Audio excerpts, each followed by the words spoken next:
अस्सलाम वालेकुम दोस्तों, distance between two parallel lines के साथ ताहिर इकबाल आपकी खिदमत में हाजिर है। दो पैरेलल लाइंस के दरमियान डिस्टेंस फाइंड आउट करने से पहले हमें कुछ फर्दर डिस्टेंसेस की भी बड़ी ज़रूरत पड़ेगी। उनमें पहला डिस्टेंस ये है, हमें पता होना चाहिए कि डिस्टेंस बिटवीन टू पॉइंट्स जो है वो क्या है। बहुत छोटी क्लासेस में हमने ये पढ़ रखा है कि बिटवीन टू पॉइंट्स, जब आपके पास पॉइंट्स x1 y1 और x2 y2 हों, तो उस सिचुएशन में जो डिस्टेंस होता है वो किस तरह फाइंड आउट किया जाता है। हम डिस्टेंस फाइंड आउट करते हैं x2 minus x1 whole square plus y2 minus y1 whole square, और it can also be written as x1 minus x2 whole square plus y1 minus y2 whole square, और इसके ऊपर एक square root भी होता है क्योंकि डिस्टेंस इज ऑलवेज पॉजिटिव, तो रिजल्ट विल बी पॉजिटिव। तो इसका जो रिजल्ट आता है वो हमारे पास पॉजिटिव होता है। इसी तरह से डिस्टेंस ऑफ ए पॉइंट है फ्रॉम लाइन, ये जितनी भी हम बातें कर रहे हैं, हम प्लेन के अंदर बातें कर रहे हैं, सॉरी अपना 2D फिग के अंदर बातें कर रहे हैं, प्लेन के अंदर बातें कर रहे हैं। तो जब कभी भी आप प्लेन फिगर के अंदर बात कर रहे होंगे तो जाहिर है ये 2 डिमेंशनल फिग होती है सारी। अब हम distance of point from line जो है वो बात करेंगे कि आपके पास अगर इस तरह से एक लाइन है और उस लाइन के ऊपर एक पॉइंट है, तो उस पॉइंट का जो परपेंडिकुलर डिस्टेंस है that is called the shortest distance.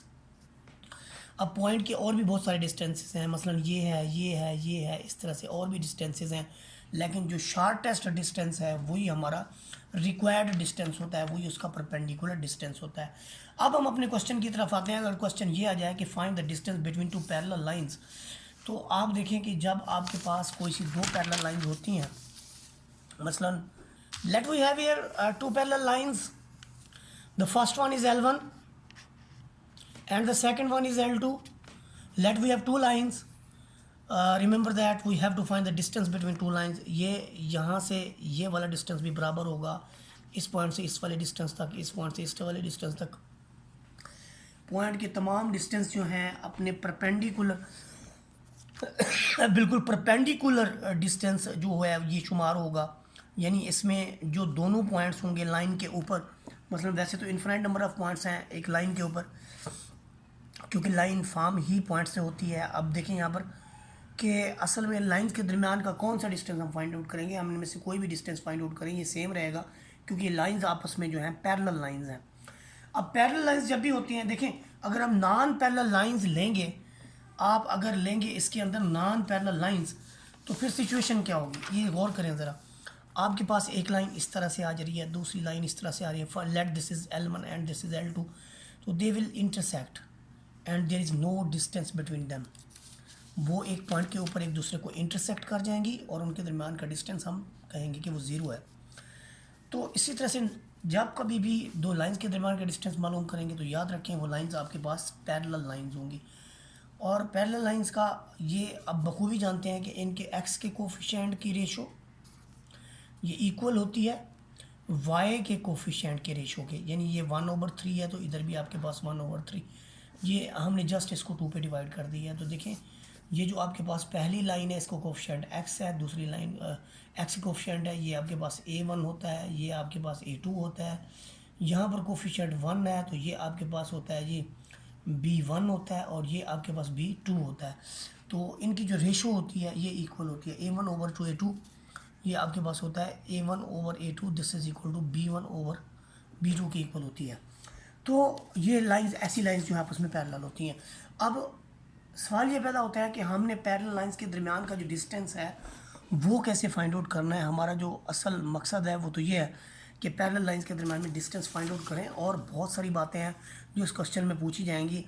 इसके अलावा बात यह है कि also find the equation of line parallel to the given line. एक और इक्वेशन मालूम करें जो इन लाइन के पैरेलल हो और वो लाई करे मिडवे बिटवीन देम, यानी इनके दरमियान में एक पैरेलल लाइन होगी यहाँ पर, और उस लाइन का भी हमने फाइंड आउट करना है। और वो कहता है कि इनको स्केच भी करें। ये मैं बता देता हूँ आपको कि हमने इसको स्केच भी करना है। तो यहाँ पर देखिए हमारे पास जो इस क्वेश्चन का सलूशन है उसके अंदर हम पहली लाइन लिखते हैं, और पहली लाइन हमने कैसे लिखी है, हमने पहली लाइन जो लिखी है उसमें हमने उसको L1 का नाम दे दिया है, और इसको हमने क्या किया है कि पहली लाइन L1 को हमने डिवाइड कर दिया है कोफिशिएंट ऑफ x और कोफिशिएंट ऑफ y के स्क्वायर के सम से। हम इसकी नॉर्मल फॉर्म बनाने जा रहे हैं। याद रखें ये इसकी नॉर्मल फॉर्म जो होती है ये कैसे होती है कि नॉर्मल फॉर्म का क्या क्राइटेरिया हमारे पास। नॉर्मल फॉर्म का क्राइटेरिया ये है, नॉर्मल फॉर्म का क्राइटेरिया ये है कि आपके पास एक एक्स एक्सिस और वाई एक्सिस होता है, और एक्सिस और वाई एक्सिस में distance of origin to the line जो होता है ये इसका परपेंडिकुलर डिस्टेंस होता है। ओरिजिन से ये जो डिस्टेंस होता है इसको हम परपेंडिकुलर डिस्टेंस कहते हैं। ये इसके लिए होता है कि आप लिखते होते हैं कि cos alpha x plus sine alpha Y this is equal to p, where p is the length of perpendicular from origin to the line, और जो पी होता है वो लेंथ ऑफ परपेंडिकुलर होता है from origin to that line. बड़ा important topic है, बहुत ज़बरदस्त किस्म की इन्फॉर्मेशन है इसके अंदर, साथ रहिएगा। हम क्या करते हैं कि 5 स्क्वायर रूट पे इस सारी इक्वेशन को हम डिवाइड कर देते हैं। हमें क्या मिलता है, यहाँ पर हमें मिलता है 2/5 square root, 1/5 square root, this is equal to -2/5 square root. अब यहाँ पर देखें, ये जो हम देखते हैं कि हमारे पास राइट हैंड साइड के ऊपर जो क्वांटिटी है वो नेगेटिव है, लेकिन p एक परपेंडिकुलर डिस्टेंस है, p एक परपेंडिकुलर डिस्टेंस है, that always must be positive. So हम इसको मनफी से मल्टीप्लाई करेंगे। जब हम मनफी से मल्टीप्लाई करेंगे तो हमारा कोफिशिएंट ऑफ x नेगेटिव हो जाएगा, कोफिशिएंट ऑफ y नेगेटिव हो जाएगा, और p की वैल्यू जो है हमारे पास पॉजिटिव हो जाएगी, ये भी नेगेटिव है। अब फिर इसके बाद देखें, ये हमारे पास यानी इसको हम कह रहे थे कि नॉर्मल फॉर्म है। इस नॉर्मल फॉर्म का ये यानी उसकी नॉर्मल फॉर्म की जो फॉर्म है वो ये वाली है, where P1 is the length of perpendicular from origin to the line. इसमें देखें आप, जो कॉज अल्फ़ा की वैल्यू है वो आपके सामने है, ये देखें कॉज अल्फ़ा की वैल्यू ये वाली है, और साइन अल्फ़ा की वैल्यू वो आपके सामने ये वाली है। सिमिलरली अगर हम L2 की बात करें तो L2 की नॉर्मल फॉर्म ये हो गया कि जो कोफिशिएंट ऑफ x है इसका स्क्वायर और कोफिशिएंट ऑफ y का स्क्वायर का सम जो है वो आप बोथ साइड्स पे उसको डिवाइड कर दें, वो आपका 45 का स्क्वायर रूट बनता है, जिसे आप 3 स्क्वायर रूट ऑफ 5 भी लिख सकते हैं। जब आप इसको डिवाइड करते हैं तो डिवाइड करने के बाद देखें यहाँ पर 45 ये 3 square root of 5 3 square root of 5, इसे भी आप 3 स्क्वायर रूट ऑफ 5 की फॉर्म में लिखते हैं तो आपको एक रिजल्ट मिलता है। 3 जो है वो कैंसिल करेगा 6 को 2 टाइम, और 3 कैंसिल करेगा इसको 1 टाइम, तो ये आपके पास आ जाएगा 2/5 square root x plus 1/5 square root y, this is equal to 8/3 square root of 5। ये अनदर फॉर्म है हमारे पास, ये कॉज अल्फ़ा साइन अल्फ़ा, और यहाँ पर आपके पास ये P2 की वैल्यू आ गई, ये इसकी नॉर्मल फॉर्म हो गई। अब ज़रा हम ये करते हैं, जिसके अंदर कॉज अल्फ़ा की वैल्यू जो है वो ये वाली है, साइन अल्फ़ा की वैल्यू ये वाली है, इसमें साइन और कॉज पॉजिटिव है तो ऑटोमेटिकली ये लाइन जो होगी फर्स्ट क्वाड्रेंट से क्रॉस करेगी, जिसमें साइन और कॉज दोनों नेगेटिव आए थे, तो वो याद रखें आपकी थर्ड क्वाड्रेंट से जो है वो पास आउट होगी। बड़ी इंपॉर्टेंट बात बता रहा हूँ आपको। अब length of perpendicular from origin to the line, ये वाला जो P2 है ये वाली वैल्यू हमारे पास P2 की आई है। अब हम इसको ग्राफ के ज़रिए देखते हैं कि ग्राफ के अंदर हम इन दोनों लाइंस का ड्रा जो है वो कैसे करते हैं। यहाँ पर आपको ग्राफ मैं ऑब्ज़र्व करा देता हूँ। ग्राफ के अंदर देखें, यहाँ पर मैंने इसको थोड़ा सा छोटा भी कर लिया है। ग्राफ में अगर देखें तो ग्राफ पेपर पे जब हम मतलब इन लाइंस को ड्रा करते हैं तो मैं इसका बता भी देता हूँ कि मैंने कैसे ड्रा की हैं। ये देखें, सबसे पहले इसकी मैंने इंटरसेप्ट फॉर्म लिखी है, L1 हमारे पास मौजूद है। मैं इसकी इंटरसेप्ट फॉर्म का आपको बता दूँ। इंटरसेप्ट फॉर्म जो है हमारी L1 है, इसका आप जो कांस्टेंट टर्म है लेफ्ट हैंड साइड पे ले जाएं, राइट हैंड साइड पे ले जाएं, और फिर उसी से ही इसको डिवाइड कर दें। डिवाइड करने से हमें मिलता है x और -1 y और -2 दिस इज इक्वल टू 1। तो आप क्या करें कि इस लाइन को ड्रा करने के लिए आप क्या करेंगे, एक्स एक्सिस के ऊपर एक पॉइंट लेंगे। ये देखिए मैं दोबारा बता रहा हूँ, ये आपको क्या देगी, ये आपको एक पॉइंट देगी -1 0, और दूसरा पॉइंट देगी 0 और -2। ये देखें, ये आपके पास है -1 0, और ये आपके पास पॉइंट B है जो कि 0 -2 है। तो जब आप इन दोनों पॉइंट्स को आपस में मिलाएंगे तो आपके पास एक लाइन जो है वो ड्रा हो जाएगी। फिर आप दूसरी लाइन के पॉइंट्स को देखेंगे, जो दूसरी लाइन के पॉइंट्स हैं उसकी जब आप इंटरसेप्ट फॉर्म लेंगे तो आपको एक तो 4/3 मिलेगा, दूसरा आपको मिलेगा 8/3। X intercept 4/3, y intercept 8/3। इनको ड्रा करना है हमने, तो क्या क्राइटेरिया होगा इनको ड्रा करने का। देखें, ये जो हमारा पहला पॉइंट है ये वाला, यानी 4/3, 0, इसे आप C कह लें, और ये जो दूसरा पॉइंट है हमारे पास वो है जो 0 8/3, 0 and 8/3, this is just small less than 3 से थोड़ा सा लेस है, ये आपके पास 1 है, 2 है और यहाँ पर ये 3 है। तो आप देखें जब हम लाइन को ड्रा करते हैं तो आपके पास दो परपेंडिकुलर लाइंस मिलती हैं। इन दो परपेंडिकुलर लाइंस के अंदर थोड़ा सा आप ऑब्ज़र्व करें तो यहाँ पर ओरिजिन से ये पहला जो डिस्टेंस है इसे हमने P1 का नाम दिया हुआ है। फिर ओरिजिन से दूसरा जो डिस्टेंस है जिसे हमने लाइन 2 कहा है, जिसके cos alpha sine alpha positive आए हैं, वो एबव दैट यानी ओरिजिन से फर्स्ट क्वाड्रेंट की कट करती हुई जा रही है, और जिसके दोनों नेगेटिव आए हैं कॉज अल्फ़ा साइन अल्फ़ा, वो आपकी जो है थर्ड क्वाड्रेंट से गुजरी है। आपको पता है कि थर्ड क्वाड्रेंट के अंदर कॉज और साइन जो है दोनों नेगेटिव होते हैं, तो उसकी एक रीज़न ये भी है। बहरहाल अब हम देखते हैं जी नेक्स्ट जो हमारे पास है सिस्टम, वो क्या है।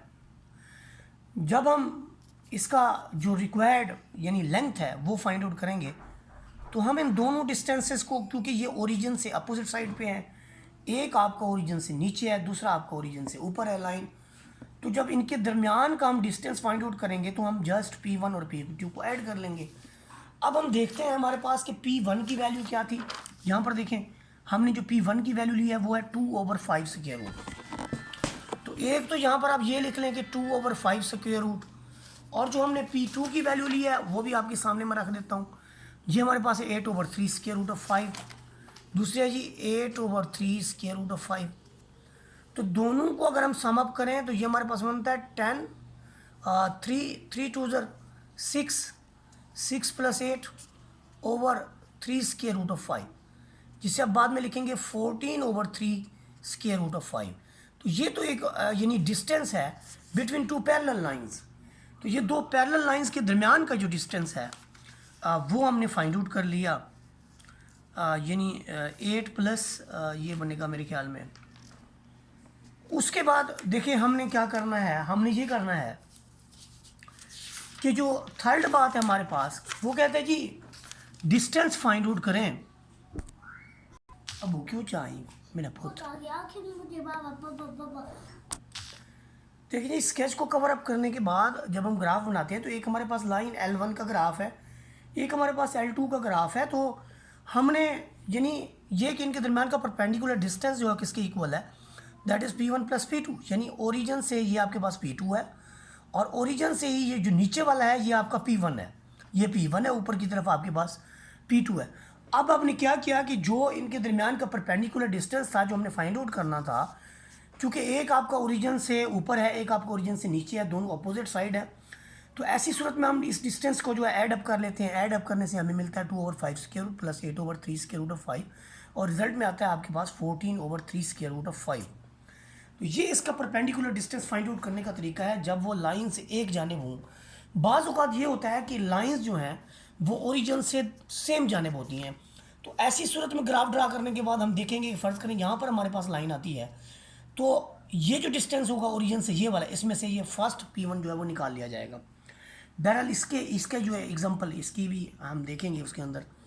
यहाँ पर जो हमारा दूसरा क्वेश्चन है वो ये है कि हम एक ऐसी पैरेलल लाइंस जो है वो ड्रा करें गिवन दो लाइंस L1 और L2 के दरमियान में, और वो उनके मिडवे में हो, L1 और L2 के मिडवे में हो। यहाँ पर देखें आप कि अगर हम ऐसी लाइन एक फाइंड आउट करना चाहते हैं जो कि P1 और P2 के दरमियान मिडवे में हो, तो इसका मतलब ये है कि हम अगर P2 के डिस्टेंस का हाफ कर ले, P2 के डिस्टेंस का हाफ कर ले, ये देखें क्या क्राइटेरिया है, P2 में से जो पूरा डिस्टेंस है उसका हाफ करके निकाल लें, तो जो डिस्टेंस हमें चाहिए इस लाइन को ड्रा करने के लिए, देखें ये लाइंस हैं, फ़र्ज़ करें एक लाइन ये है, दूसरी लाइन ये है, इनके दरमियान का परपेंडिकुलर डिस्टेंस देखें, यहाँ पर आपका ओरिजिन है, ये जो हमने निकाला O से ये हमारे पास P2 था,